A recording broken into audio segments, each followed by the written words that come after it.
I poslednjeg dana oktobra televizija Pink je bila najgledanija komercijalna televizija u Srbiji. Sa udelom od 22,12% naš program je daleko ispred drugih komercijalnih emitera.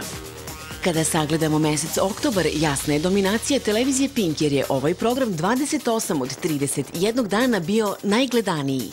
Ali da se vratimo jučerašnjim danu. Vašu pažnju su najviše zaokupile sledeće Pinkove emisije. Zvezde Granda Narod pita, koju je pratilo 1.656.000 gledalaca.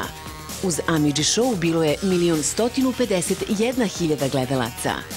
Seriju Nasleđe jedne dame pratilo je 1.020.000 gledalaca.